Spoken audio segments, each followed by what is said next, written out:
खूबसूरत दुनिया जहां नदियां, पहाड़ और जंगल मौजूद थे।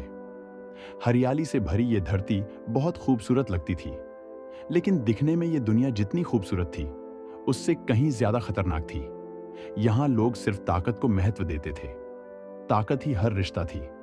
इंसान इंसान को तभी इंसान मानता था जब उसमें कोई प्रतिभा हो। कमजोरों के लिए यहाँ कोई जगह नहीं थी। ये बातें इंसानों के साथ जानवरों पर भी लागू होती थी। यहाँ के जानवर बेहद खतरनाक और दिव्य शक्ति वाले होते थे, जिनको मारकर इंसान अलग अलग ताकतें हासिल कर पाते थे। आसमान में बादल छाए हुए थे, चारों तरफ अंधेरा हो गया था। वहीं एक विशाल राज्य में चारों तरफ हाथों में अस्त्र शस्त्र पकड़े हुए योद्धा खड़े थे।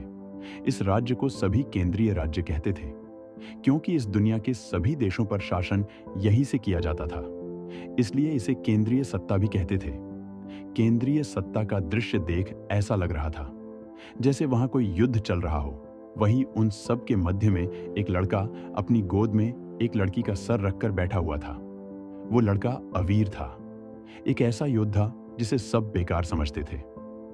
लेकिन उसने सबको गलत साबित करते हुए खुद को युवाओं में सबसे ताकतवर बना लिया था। लेकिन इसके साथ उसके बहुत दुश्मन भी बन गए थे। उन्हीं दुश्मनों में केंद्रीय सत्ता भी शामिल थी। केंद्रीय सत्ता की एक महिला उसे मरवाना चाहती थी, जिस वजह से उसने उसे के करीबियों को झूठे आरोपों में बंदी बनवा लिया था। अवीर अपने करीबियों को बचाने आया था, पर एक एक कर वो सबको खोता जा रहा था। उसकी गोद में मौजूद लड़की उसकी करीबी मित्र परिणीता थी, जो अवीर को देख आखिरी सांसें लेते हुए कहती है, माँ माँ, मैं तुम्हें बहुत प्यार करती हूँ अवीर। ये बोलने में उसे अत्यधिक कष्ट हो रहा था। उसकी आंखों में से आंसू निकल रहे थे और अचानक ही उसकी सांसें रुक जाती है। ये देख अवीर की आंख में भी एक छोटी सी आंसू की बूंद आ जाती है और वो आसमान की ओर देखते हुए जोर से चिल्लाता है। उसकी शक्तियों से उसकी एक आंख लाल और दूसरी नीली थी, पर जैसे ही वो चीखता है, वैसे ही उसकी दोनों आंखें लाल रंग में चमकने लगती हैं और सारा आसमान लाल रंग में रंग उठता है। उस लड़की को मारने वाला केंद्रीय सत्ता का सेनापति और उस लड़की का सगा चाचा था। वो परिणीता के जरिए अवीर को मारना चाहता था, पर अवीर परिणीता की वजह से बच जाता है। वही अवीर को टूटा हुआ देख वो सेनापति, जिसका नाम धन्ना सिंह था, वो आगे बढ़ते हुए अवीर पर हमला कर देता है। पर उसने अभी एक ही कदम बढ़ाया था कि तभी अवीर के पीछे जमीन में घड़ी उसकी पत्थर की भारी तलवार उड़ते हुए सीधा उस सेनापति के सर को धड़ से अलग करती हुई दीवार में जा घुसती है। अवीर बेहद गुस्से में था। उसकी आंखें लाल रंग में चमक रही थी। तभी वो देखता है कि उसे केंद्रीय सत्ता के लाखों योद्धाओं ने घेर लिया है। अवीर के लिए इतने योद्धाओं का सामना करना बेहद मुश्किल था, पर वो बिना डरे परिणीता के शरीर को अपने हाथ पर बने एक निशान में रख लेता है। ये निशान कोई आम निशान नहीं था, इसमें एक पूरी दुनिया समा सकती थी। अवीर इसका उपयोग अस्त्र शस्त्र और औषधियां रखने के लिए करता था। परिणीता के शरीर को रखते ही वो अपनी तलवार को मजबूती से पकड़कर सीना ताने खड़ा हो जाता है। अवीर की तरफ अभी 4 ही योद्धा थे, लेकिन जैसे ही वो युद्ध शुरू होता है, अचानक से एक से बढ़कर एक योद्धा वहां आने लगते हैं। वो सभी अवीर की सहायता के लिए आए थे। कुछ ही देर में वो केंद्रीय सत्ता पर भारी पड़ने लगते हैं। अवीर पर केंद्रीय सत्ता की महारानी की 3 ताकतवर योद्धाओं ने हमला कर दिया था और वो उस पर भरी भी पड़ने लगी थी।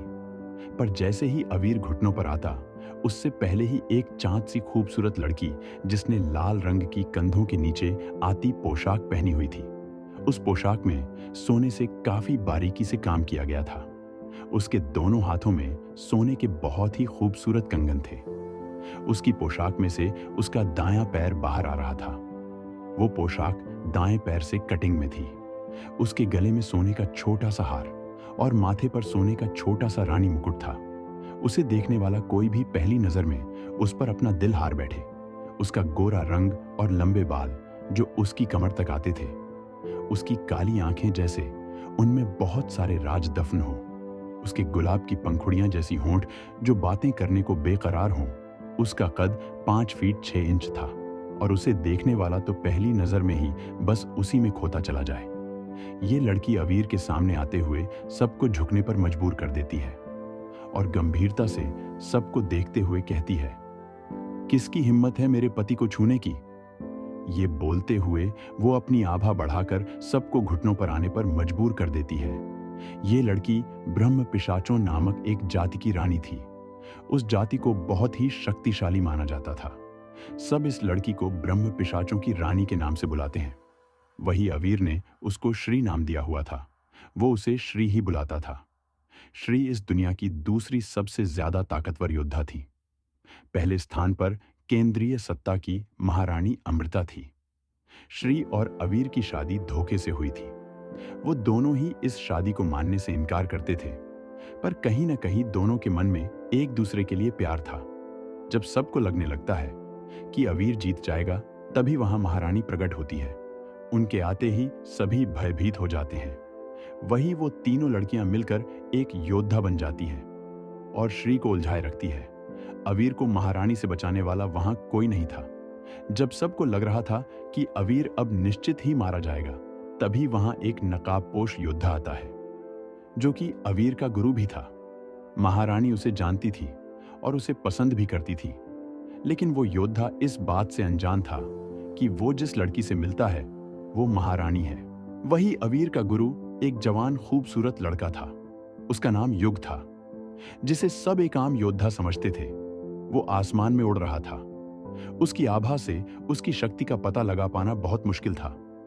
उसकी आभा से वहां तूफान सा आ जाता है और देखते देख केंद्रीय सत्ता के योद्धा उड़ते हुए दूर जा गिरते हैं। तभी वो सबको देखते हुए कहता है, हिम्मत कैसे हुई तुम सबकी मेरे बेटे को हाथ लगाने की?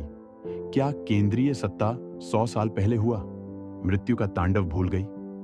ये सुन सभी हैरान हो जाते हैं। वो लोग उस योद्धा को देखते हुए कहते हैं, क्या ये वही योद्धा है जिसने सालों पहले पूरे लक्षद्वीप को हिलाकर रख दिया था? हाँ, मैंने अपने गुरु से सुना था कि उस समय उसकी शक्ति का सामना करने के लिए इस धरती पर कोई जीव ही मौजूद नहीं था, इसलिए उसको रोकने खुद गॉड आए थे। तो क्या अवीर उसका बेटा है? वहीं उसके मुंह से बेटा शब्द सुन अवीर भी हैरान था। सबसे ज्यादा हैरान महारानी अमृता थी, क्योंकि अमृता युग से भेष बदलकर काहिरा नाम की लड्ढैचकी बन के मिलती थी, जिस वजह से युग उसे नहीं पहचान पाया था। पर अमृता तो उसे पहचानती थी। उसे यह सुनकर हैरानी हुई थी कि जिसे वो पसंद करती है उसका कोई बेटा भी है।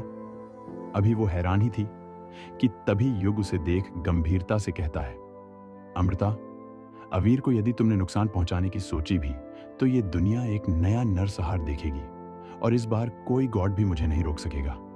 ये सुन सभी के होश उठ ढेर जाते हैं। केंद्रीय सत्ता के लोग कांपते हुए कहते हैं, ये है कौन जो महारानी को नाम से बुला रहा है और धमकी भी दे रहा है? अमृता हैरानी से युग को देखते हुए मन में कहती है, क्या ये मुझे पहले से जानता है? कौन है ये और कैसे जानता है ये मुझे?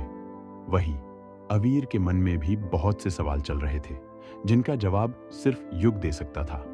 तभी महारानी अपनी आभा कम करते हुए जमीन पर उतर जाती है। वही युग भी उसके पीछे अपनी आभा कम कर जमीन पर उतर जाता है।